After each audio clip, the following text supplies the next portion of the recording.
The man never expected that even as the strongest healer, one day he'd end up being despised just because Jack's healing magic was so powerful. He could restore his teammates' injuries instantly in every battle, to the point that the other injured teammates didn't even notice. Afterward, they even thought it was simply because they were too strong, so they kicked Jack out of the party. After leaving the team, Jack wandered into the streets and ran into an elf on the verge of death. After a quick examination, Jack pulled out the only gold coin he had and bought her, because in his eyes, the wounds looked severe but weren't actually fatal. So before the elf could even react, he used magic to heal her. When the girl opened her eyes again, she thanked Jack as she looked at her fully healed wounds. After that, Jack brought her to a tavern, planning to find a way to earn money and survive. Right at that moment, a lizard man suffering from a gunshot wound walked in with a face twisted in pain. Jack immediately concluded it was a large area burn caused by a magic gun. Then he raised his hand and recited an incantation. In just a few seconds, the wound that should have required amputation to save his life healed instantly under the light of Jack's magic. After a brief moment of shock, the lizard man, grateful that Jack had saved him, pulled out every last bit of savings he had. With his first real payout in hand, Jack came up with the idea of opening a clinic. But because he was born in the slums and had never received formal training, there was no way he could get a kingdom physician's license, so he decided to find some remote corner and work as an illegal doctor. After wandering around at night, Jack stumbled upon an abandoned estate. He thought no one lived there, but the moment he stepped inside, a shadow attacked him, a phantom-like figure, an overwhelming pressure. There was no doubt this was the ruler of undead monsters, the necromancer king, Anna. Though she looked human on the outside, as long as she touched someone, she could easily steal their life away. But Jack wasn't panicked at all, because he already knew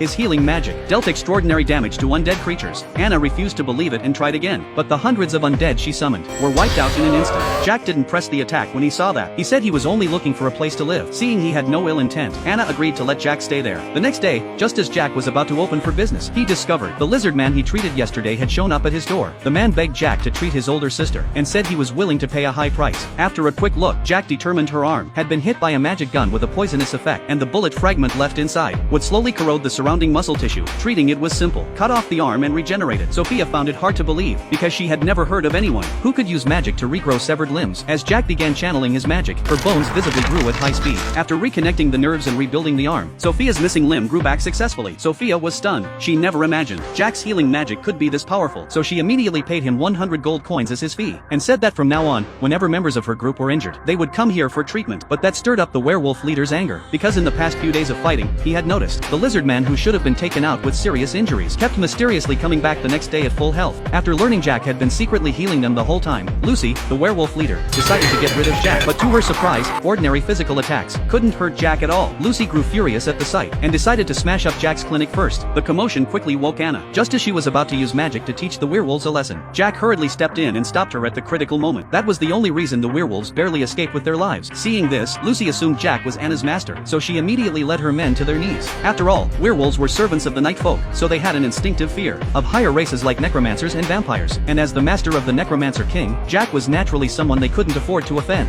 With the whole pack begging for mercy, Jack decided not to hold it against them. But the very next day, new trouble came knocking again. This time, the visitors were from the half-orc tribe, and they came to ask Jack to treat an illness. After hearing the patient couldn't move, Jack decided to go personally and treat them on site. They then arrived at a cave, because Jack's reputation as an unlicensed healer had already spread throughout the slums. The half-orc leader, Ellie, was very polite to him. Jack took a quick look and found that Ellie had no external wounds, so the problem had to be internal. So Jack stepped forward and gave Ellie an enhanced CT scan. Only then did he discover a hard lump in her belly pulsing with magical energy, and it was a terrifyingly powerful explosive magic stone. Jack asked in horror whether someone had forced her to swallow it. Ellie helplessly admitted she was just greedy and accidentally swallowed the magic stone thinking it was a rice ball. Jack was speechless. Before leaving, he told Ellie the solution. If they left it alone, it could pass naturally through digestion and be expelled. But Ellie rejected that method because when she swallowed the stone, she had accidentally bitten off a small piece. Once the stone was even slightly stimulated, it would explode. Seeing that even Jack couldn't solve it, Ellie decided to leave her inheritance to Jack because Jack treated poor children for free, and that alone made Ellie admire him. At that moment, Jack realized how serious the situation was. So he stood in front of Ellie, summoned a magic cutting blade, and in just a few seconds, he cleanly removed the magic stone. Everyone nearby was shocked by what they saw. Seeing their reactions, Jack explained the reason. But after he finished explaining, he crushed the magic stone on the spot, the very thing that could have wiped out the half-orc tribe. Everyone was terrified by that move. Jack brushed off the dust and explained he had simply cast defensive magic on his hands. It hurt a little, but he could heal instantly anyway. The beast folk never would have imagined that besides healing magic, Jack's defense was just as outrageous. From then on, the three bosses of the slums would drop by the clinic whenever they had time. Even though none of them were injured, they kept visiting Jack on schedule. That's when the necromancer King Anna started teasing Jack, saying maybe they had all fallen in love with him. And the truth was, she wasn't wrong. A few days later, the three factions gathered in a dueling arena. They decided to fight for Jack the only way they knew how. Jack didn't stop them when he saw it, so the three of them didn't hesitate either, each pulling out their signature skills, drawing their weapons and charging straight into battle. The scene scene quickly turned chaotic.